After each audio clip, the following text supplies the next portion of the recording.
স্ত্রীর মুখে একই কথা, দুজনের একই কথা, কিন্তু সে কথাগুলো শুনে ভগবান অন্তরে দেখা পেয়েছে। আচ্ছা, আমাদের সুখের কথা শুনে ভগবানকে দেখা পাই? এখানে ভগবান দেখা পেয়েছে কেন জানেন? দুজনে বলেছে যে তোমাকে ছাড়া আমি বাঁচি না, আমাকে ছাড়া তুমি বাঁচো না, বাঁচবো না। ভগবান বললেন যে তুমি যে কথাটা বলেছো, এই কথার কোন কর্ম তুমি করেছো? তোমাকে যে সুন্দর একটা দেহ দিয়েছি, সুন্দর একটা রূপ যৌবন দিয়েছি, কিন্তু এই রূপ যৌবনকে ধরে রাখতে তোমাকে ধারাই যেতে হবে। ধারা, এই দেহকে ধরে রাখতে তোমাকে ধারাই যেতে হবে। কিসের ধারা? ভগবানের নামের প্রেমের ধারায় তোমাকে যেতে। তুমি দিনান্তে দুজন স্বামী স্ত্রী একবারও বসে ভগবানকে ডাকোনি। 24 ঘন্টায় 10টা মিনিট তোমাদের ভগবানকে ডাকার গীতা পাঠ করি। আমরা বলছি গীতা পাঠ করি। আরে বাবা, যেই ব্যক্তি গীতা পাঠ করে সেই ব্যক্তি কখনো অমানুষ হয় না।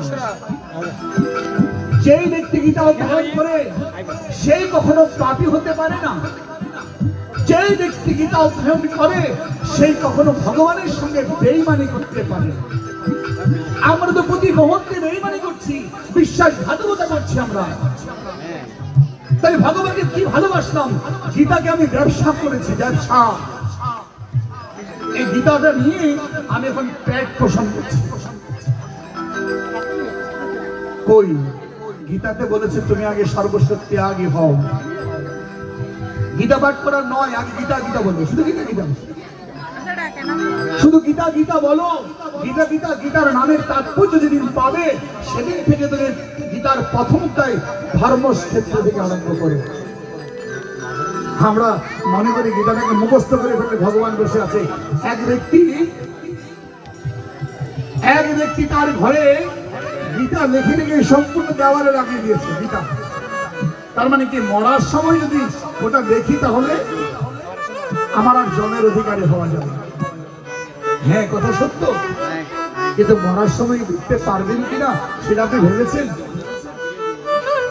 যেদিন আপনি মরবেন, যেদিন আপনার মৃত্যু মধ্যরাত্রি, সেদিনকে আপনি নয়নে দেখবেন, এটা কোনো গ্যারান্টি আছে?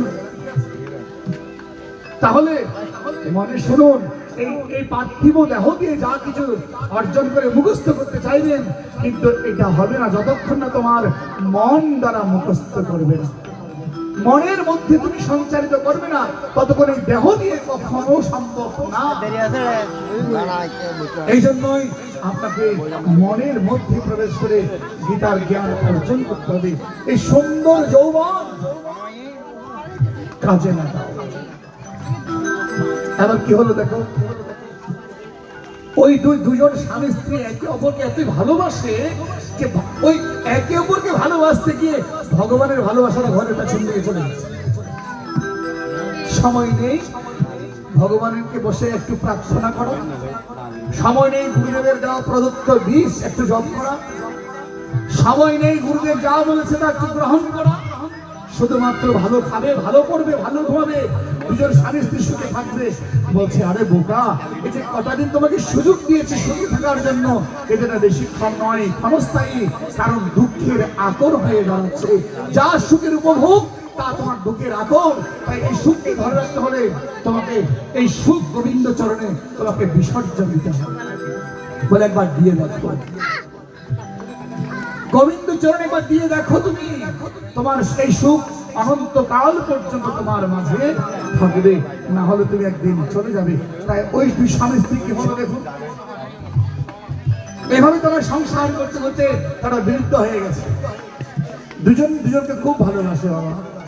একদিন হঠাৎ করে ওই যিনি বৃদ্ধ পুরুষ তার সমনে ডাক এসেছে। জানেন তো সমনের ডাক বুঝে না পড়া? সমনের ডাক কি বাবা? সমন।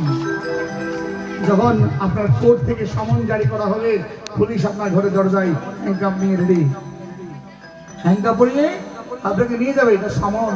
মনে রাখবে, নারী পুরুষ সকলকে বলছি, রমণী মায়েরা ভাববেন না শুধু ওরণ সেবা করতে করতে ভগবানকে ফলাবে, ভুলে যান সেগুলো। যদি মনে করেন যে আমি রান্না বান্না করে স্বামী স্ত্রীকে খাওয়া আমার কর্ম শেষ, এটা আপনি ভুল করবেন। কারণ আপনি মা, আপনি মাতৃদেবী, আর মাতৃদেবীর কর্তব্য সন্তানকে পিতা ডাক শেখানো, এটা কিন্তু মায়ের কর্তব্য। ছেলে যেদিন কথা বলতে শিখবে, এক একটা মা মা বলে ডাকতে শিখবে, তখন মা নিজে বাবা ডেকে ছেলেকে বাবা ডাক শেখাবে। সন্তানকে বাবা ডাক শিখাবে কে? মাই। মাই আগে বাবা ডাকবে, দেখবেন মাই আগে বাবা ডেকে সন্তানকে বাবা ডাক শিখাবে, তাহলে ওই সন্তান বাবা ডাক শিখবে। সুতরাং মা, আপনি জগৎ পিতাকে ডাকতে শেখান। শুধু এই পিতাকে ডাকতে শেখালে হবে না, আপনি সঙ্গে সঙ্গে জগৎ পিতাকে ডাকতে শেখান, তাহলে ওই সন্তান তোমাকে একদিন মা বলে ডাকবে, না হলে সেও তোমাকে মা বলে ডাকবে না। গীতার তাৎপর্য, আমি গীতাতে যাইনি, গীতার গানের কথা বলছি। অর্থাৎ পাল্টি বর্ণাশ্রম ধর্ম, আমাদের বর্ণ আশ্রম ধর্ম হচ্ছে এটাই।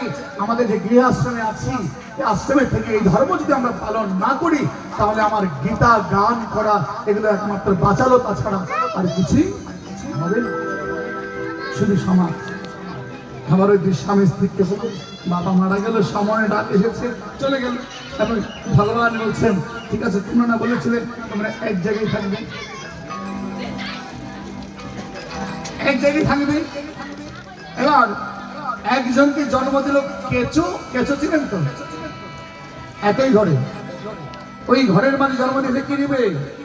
কেঁচো রূপে, কেঁচো ছিলেন তো। স্বামী হলো কি? কেঁচো। বলে কেন কেঁচো হয়েছে? কেন হলো? এই সংসারে থেকে তারা স্বামী স্ত্রীকে ভালোবাসা কি অপরাধ? অপরাধ নয়। একে অপরকে ভালোবাসা কি অন্যায়? অন্যায় নয়। সুতরাং ভালোবাসো, আগে ভালোবাসা তৈরি করো, ভালোবাসার মানুষকে আগে মূল জায়গায় বসাও, তারপর এই মানুষকে ভালোবাসো। কারণ উনি হচ্ছে জগৎ স্বামী, আর ইনি হচ্ছে তোমার এই নোংরা দেহের স্বামী। এই দেহটা নোংরা, এই দেহটা নোংরা। ভগবান বলছে কি জানো, তোমার এই দেহ থেকে যেদিন আমি বেরিয়ে যাবো, 12 ঘন্টার পর তোমার পাশে আর কেউ বসবে না।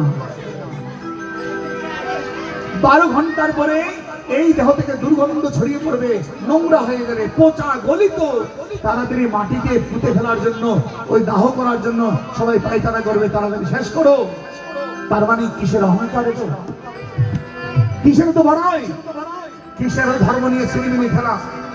এখনো সময় আছে, ভগবানের কাছে আত্মসমর্পণ করো, অহংকার ছাড়ো, অহংকার ছাড়ো। আমরা সমাজে, আমাদের সমাজে কিছু লোক থাকে, কি জানেন? আমাদের সমাজে কিছু লোক থাকে এমন, কোনো ব্যক্তি ভালো কাজ করলে তাকে কি করে ক্ষতি করবে, ওই ধর্মকে কিন্তু ধ্বংস করবে। যেমন একটা মহোৎসব, এই মহোৎসবটা চলছে, দেখুন এই মহোৎসবটা চলছে বলে আজকে দূর দূরান্ত থেকে অনেক ভক্তের পদচারণা এই বাড়িতে হচ্ছে। লোক নয়, ভগবান কিসে আসে জানেন? ভগবানকে, ভগবানের পোশাক নিয়ে আসবে এখানে। ভগবান আসবে কিসে? ভক্তের মধ্য দিয়ে ভগবানের আগমন, ভক্তের হৃদয়ে ভগবানের আগমন। তাই সুতরাং ভগবান এই বাড়িতে আসে।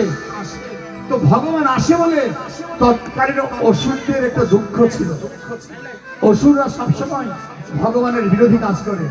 আমাদের সমাজেও কিছু অসুরের জন্ম হয় বাবা, যাদের কারণে, যেমন একটা মহোৎসব চলছে, ভালো একটা কাজ, এটা কি করে ভঙ্গ করবে, কি করে এটাকে শেষ করে দেবে, এইরকম চিন্তাধারা তার মধ্যে ঘুরবে, শুধু কি করে ক্ষতি করবে। তবে হ্যাঁ, ওদের বিচার এই ভূমিতে একদিন প্রভু নিজেই করবে। কারণ প্রভু বলেছে, আমি পরিত্রাণাং সাধুনাং বিনাশায় দুষ্কৃতাং ধর্ম সংস্থাপনার্থায় সম্ভবামি যুগে যুগে। আমি আসবো, এসেছি, আমি আসবো না। তাই শুধু ভক্তজন, এবার ওই স্বামীর জন্ম হয়েছে কেঁচো রূপে। ভগবান বলল যে, ভক্ত বলছে, প্রভু আমাকে কেঁচো রূপে জন্ম দিয়েছো কেন? বলে দেব না কেন? মানুষ রূপে জন্মগ্রহণ করেছিলে, তুমি কামনা বাসনায় মত্ত ছিলে, শুধু কামনা বাসনায়, কামনা বাসনায়। কখনো কি একবারও তুমি আমাকে ডেকেছিলে? তাই মহাজন বলছে কি জানো, ভবের ঘরে প্রবেশ করো মহিয়া নয়ন। ওরে ভক্তগণ, মানুষ মাত্রই হুঁশ থাকতে হবে। মানুষ হয়ে পশুর মতো জীবন কাটালে চলবে না। পশু খায়, আমিও খাই, পশু নিদ্রা যায়, আমি নিদ্রা যাই, পশু মৈথুন করে, আমিও মৈথুন করি, হবে না। তুমি মানুষ, সংসার করা কর্তব্য, আর ঈশ্বরের ধ্যান করা অবশ্যই কর্তব্য আপনাকে। তাই বলছেন ভবের ঘরে প্রবেশ করো